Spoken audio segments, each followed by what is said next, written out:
வணக்கம். இன்றைய கலந்துரையாடலுக்கு உங்க எல்லாரையும் வரவேற்கிறோம். நம்ம கையில ராபர்ட் வோல்ஃப் எழுதின living non duality enlightenment teachings of self realization அப்படிங்கிற புத்தகத்தோட தலைப்பு இருக்கு. தலைப்பே ரொம்ப ஆழமா இருக்கு இல்லையா? நீங்களும் இது என்னவா இருக்குன்னு யோசிச்சிருப்பீங்க. முழு புத்தகம் இப்போ நம்மகிட்ட இல்லதான். ஆனா இந்த தலைப்பும் அதோட துணை தலைப்பும் அத்வைத்த வாழ்க்கை, ஞான போதனைகள், தன்னை உணர்தல், இதுவே பெரிய விஷயங்கள். பல காலமா மனுஷங்களை யோசிக்க வச்சிருக்கிற சில முக்கியமான கேள்விகள் இதுல இருக்கு. அதனால இன்னைக்கு நம்ம என்ன பண்ண போறோம்னா, இந்த புத்தகம் எதை பத்தி பேச வாய்ப்பு இருக்கு, இந்த வார்த்தைகளுக்கு பின்னால என்ன ஆழமான அர்த்தங்கள் இருக்கு, எப்படி இது ஒன்னோட ஒன்று தொடர்பு படுதுன்னு கொஞ்சம் விரிவாக பார்க்க போறோம். இது அந்த புத்தகத்துக்கான முழு விளக்கம் இல்லைனாலும் அது எழுப்புற அந்த கருத்துக்களை நம்ம ஆழமா புரிஞ்சுக்க ஒரு முயற்சி. சரி, ஆரம்பிக்கலாமா? முதல்ல லிவிங் நான் டுவாலிட்டி, அதாவது இரண்டற்ற நிலையில் வாழ்வது அல்லது அத்வைத வாழ்க்கை. அத்வைதம், இந்த வார்த்தைய நம்ம பலர் கேட்டிருப்போம். இரண்டு இல்ல ஒண்ணுதான் அப்படிங்கிற மாதிரி. ஆனா அதோட லிவிங், வாழ்வது அப்படின்னு சேர்க்கும்போது என்ன அர்த்தம் அதுக்கு? வெறும் தத்துவமா இல்லாம இது வாழ்க்கை முறை பத்தினதா தோணுதே. ஆமா, ரொம்ப சரியான கேள்வி இது. அத்வைதம் குறிப்பா நம்ம வேதாந்த மரபுல சொல்றது என்னன்னா, பார்க்கறதுக்கு பல விஷயங்கள் தெரிஞ்சாலும் இந்த பிரபஞ்சத்தோட அடிப்படை உண்மை ஒண்ணுதான். அதாவது நான், நீ, இந்த உலகம் என்ன நம்ம போடுற பிரிவினைகள் எல்லாம் மேலோட்டமானது. அதுக்கு அடியில இருக்கிறது ஒரே ஒரு மெய்ப்பொருள், இல்ல ஒரு உணர்வு நிலை அப்படின்னு சொல்லலாம். இத தத்துவமா புரிஞ்சுக்கிறதே கொஞ்சம் சவால் தான். ஆமாமா. அந்த தங்க நகை உதாரணம் சொல்லுவாங்களே, வளையல், சங்கிலின்னு வேற வேற பேரு ரூபம் இருந்தாலும் தங்கம் ஒன்று தானே. அது மாதிரி உலகம்னு சரி, தத்துவமா புரிஞ்சாலும் அதை வாழறது எப்படி? நம்ம அன்றாட வாழ்க்கையில எத்தனையோ வேறுபாடுகள் பார்க்குறோம், முரண்பாடுகள் பார்க்குறோம். அதையெல்லாம் எப்படி இந்த எல்லாம் ஒண்ணுங்கிற பார்வையோடு அணுகிறது? இது இது நிஜமாவே சாத்தியமா? இங்கதான் அந்த புத்தகத்தோட தலைப்பு ரொம்ப முக்கியமா தெரியுது. லிவிங் அப்படிங்கிறது நீங்க சொன்ன மாதிரி அந்த தத்துவ புரிதலை சும்மா மண்டைக்குள்ள வச்சுக்காம நம்ம அனுபவத்துல ஒவ்வொரு கணமும் நம்ம செயல்கள்ல, உறவுகள்ல, ஏன் நம்ம உணர்வுகள்ல கூட கொண்டு வர்றது. இது ஒன்றும் சுலபமான விஷயம் இல்ல. நம்ம மனசு இயல்பாவே பிரிச்சு பார்க்க பழகிடுச்சு. இது நல்லது, இது கெட்டது, இது நான், இது மத்தவங்க, இது வெற்றி, இது தோல்வின்னு. சோ லிவிங் நான் டியூவாலிட்டிங்கிறது இந்த பிரிவினை பார்வை இருக்கு, அதோட அடிப்படையே கேள்வி கேட்கிறது. அதனால வர்ற கஷ்டங்கள்ல இருந்து விடுபட முயற்சி பண்றது. ஓ, அப்போ உதாரணத்துக்கு எனக்கு கோபம் வருது இல்ல பயம் வருதுன்னா, ச்சே எல்லாம் ஒண்ணுதானே, நான் ஏன் கோவப்படணும் அப்படின்னு நினைச்சுக்கிறதா? அது கொஞ்சம் ஆர்டிஃபிஷியலா இருக்காதா? அப்படி நினைக்கிறது ஒரு ஸ்டார்டிங் பாயிண்டா இருக்கலாம். ஆனா அதுவே முழுமையான புரிதல் ஆகாது. லிவிங் நான் டுவாலிட்டிங்கிறது உணர்ச்சிகளை அடக்கிறதோ இல்ல அதெல்லாம் பொய்ன்னு சொல்றதோ இல்ல. அதுக்கு பதிலா அந்த உணர்ச்சிகள் எங்கிருந்து வருது, எந்த நான்கிற எண்ணத்தோட பிணைஞ்சிருக்குன்னு கவனிக்கிறது. இப்போ கோபம்னு எடுத்துக்கிட்டா அது பெரும்பாலும் எனக்கு ஏதோ தப்பா நடந்துருச்சு, என்னோட எதிர்பார்ப்பு நிறைவேறல அப்படிங்கிற எண்ணங்கள்ல இருந்து வருது. அந்த நான், எனக்குன்னு நாம சொல்றோமே, அது எவ்ளோ உண்மை, அது எவ்ளோ நிரந்தரம் அப்படின்னு ஆழமா விசாரிக்க ஆரம்பிக்கிறது தான் இந்த பாதையோட ஒரு பகுதி. இத சாட்சி பாவம்னு சொல்லுவாங்க. விழிப்புணர்வோட கவனிக்கிறது. அப்படி கவனிக்கும் போது அந்த உணர்ச்சிகளோட பிடி கொஞ்சம் கொஞ்சமா தளரும். சரி சரி, புரியுது. அப்போ இந்த பிரிவினை உணர்வு தான் பல கஷ்டங்களுக்கு காரணம். அந்த பிரிவினையை தாண்டி ஒரு பார்வையை வாழ்க்கையில கொண்டு வர முயற்சி பண்றது தான் லிவிங் நான் டுவாலிட்டின்னு சொல்றீங்க. இது ஒரு கண்டினியூஸ் ப்ராசஸ் மாதிரி தெரியுது. நிச்சயமா, இது ஏதோ ஒரு எண்ட் பாயிண்ட் அடையறதில்ல. இது ஒரு புது பார்வையோட வாழ பழகிக்கிறது. நம்மளோட நார்மல் பார்வை எப்படி இருக்கு? ஒரு குறுகிய நான்ங்கிற மையத்துல இருந்து உலகத்தை பாக்குது. அத்வைத்த வாழ்க்கைங்கிறது அந்த மையத்தை தாண்டி ஒரு எல்லையற்ற எல்லாத்தையும் உள்ளடக்கின பார்வையிலிருந்து உலகத்தையும் தன்னையும் பார்க்க முயற்சி பண்றது. இது தினமும் செய்ய வேண்டிய ஒரு சாதனை மாதிரி, ஒரு பயிற்சி மாதிரி. இது இது நம்மள அழகா அடுத்த பகுதிக்கு கூட்டிட்டு போகுது. என்லைட்மென்ட் டீச்சிங்ஸ், ஞான போதனைகள். ஞானம் இல்ல என்லைட்மெண்ட்னாலே நமக்கு என்ன தோணும்? அது ஏதோ அவ்வளோ சீக்கிரம் கிடைக்காதது, சில பேருக்கு மட்டும்தான் வர்றது, ரொம்ப மிஸ்டீரியஸான ஒரு நிலைன்னு.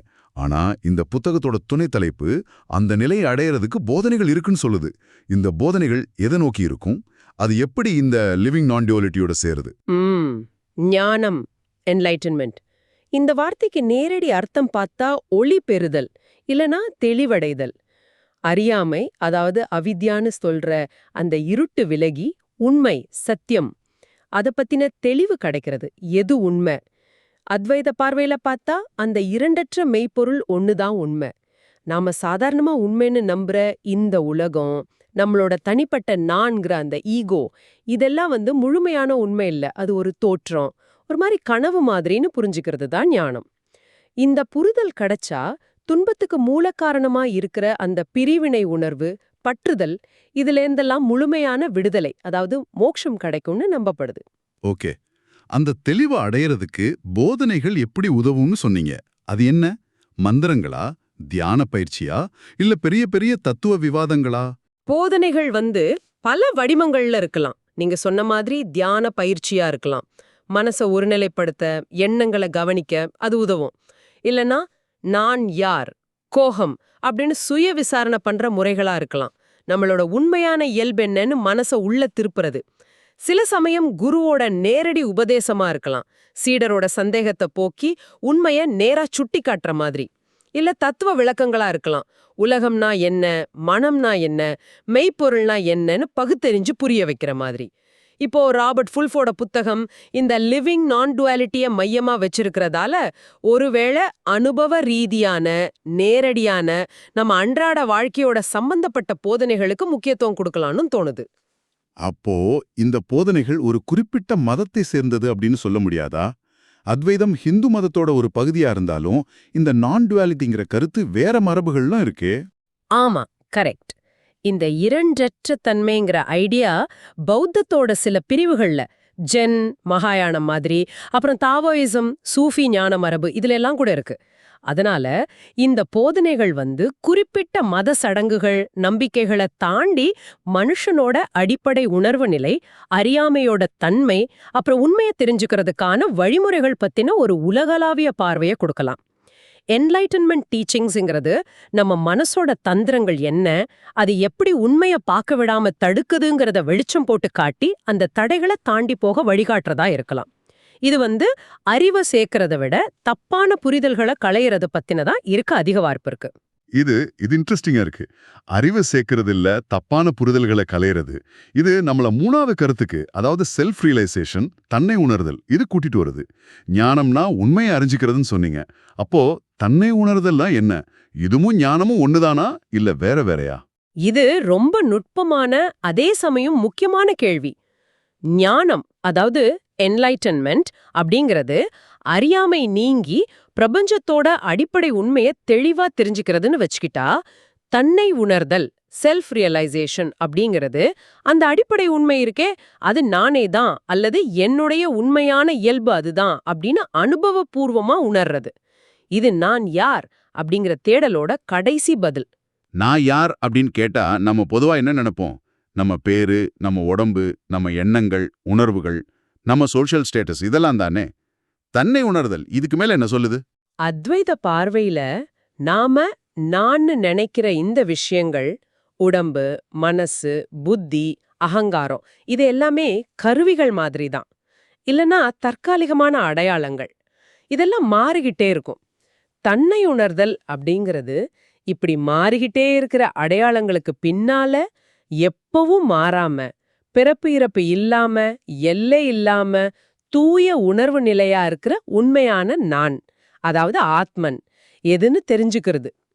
அது மட்டும் இல்ல, அந்த ஆத்மன் பிரபஞ்சத்தோட அடிப்படை உண்மைன்னு சொன்னோமே, பிரம்மம், அதிலிருந்து வேற இல்ல, ரெண்டும் ஒண்ணுதான் அப்படிங்கறதையும் உணர்றது. அகம் பிரம்மாஸ்மி, நானே பிரம்மம், தத்வமசி, அதுவே நீ, இந்த மாதிரி மகா வாக்கியங்களோட நேரடி அனுபவம் தான் தன்னை உணர்தல்.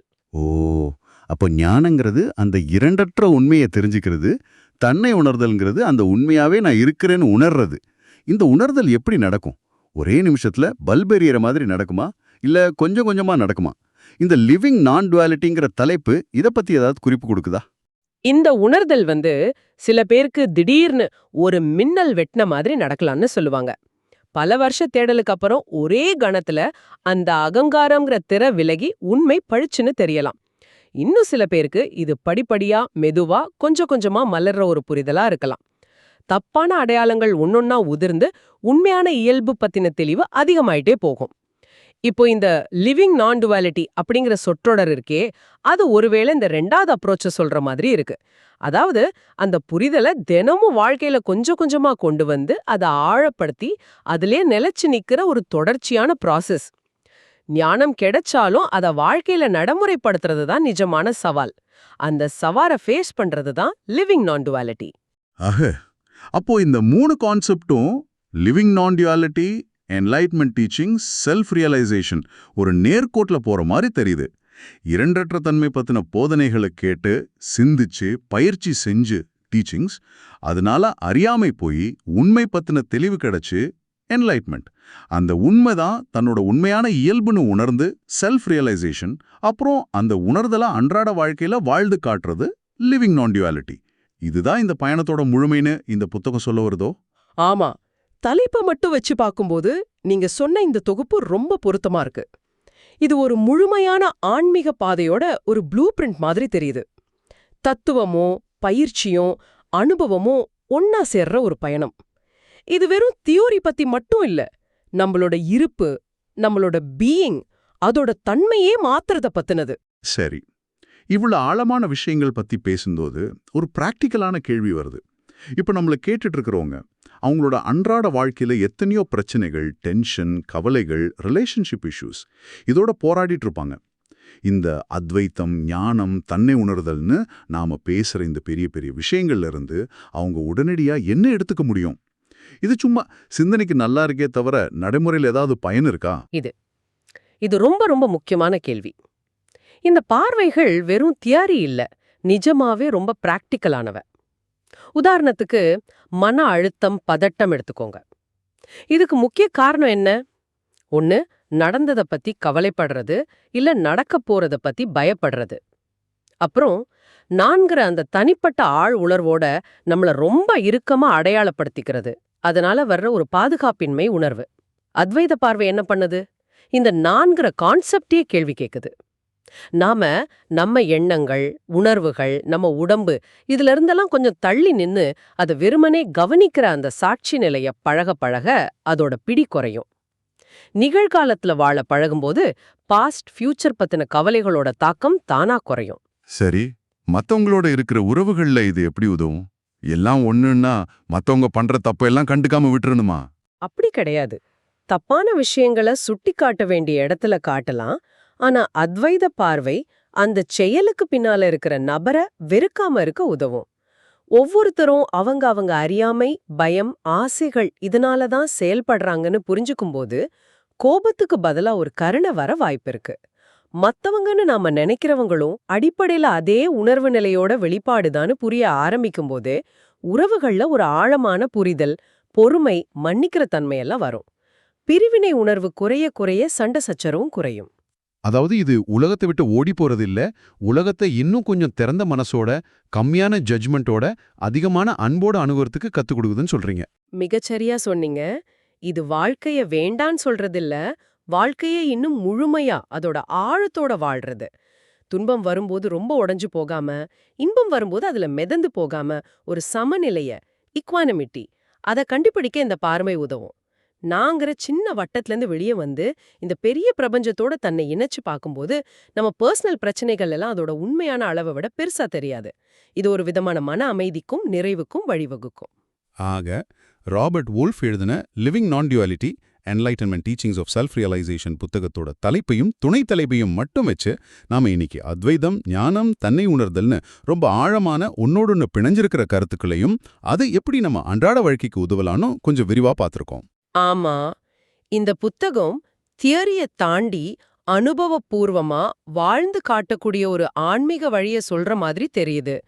இரண்டற்ற தன்மையை அறிவதற்கான போதனைகள், அந்த அறிவால கிடைக்கிற தெளிவு, அந்த தெளிவுல மலர்ற தன்னுணர்தல், இது எல்லாம் சேர்ந்து அன்றாட வாழ்க்கையில வெளிப்படுறது தான் இதோட மையமா இருக்கலாம். நிச்சயமா புத்தகத்தை முழுசா படிச்சா இன்னும் நிறைய நுணுக்கங்கள் தெரிய வரும். ஆனாலும் இந்த தலைப்புகளே நம்மள ரொம்ப ஆழமா யோசிக்க வைக்குது. நான் யார், இந்த வாழ்க்கையோட நோக்கம் என்ன, உண்மைனா என்ன, இந்த மாதிரி கேள்விகளை நமக்குள்ளே எழுப்புது. சரி, உங்களுக்காக ஒரு கடைசி சிந்தனை. நீங்க ஒவ்வொரு தடவையும் நான் அப்படின்னு சொல்லும்போதோ இல்ல நினைக்கும் போதோ ஒரு கணம் நில்லுங்க. அந்த நான் அப்படிங்கிறது என்ன?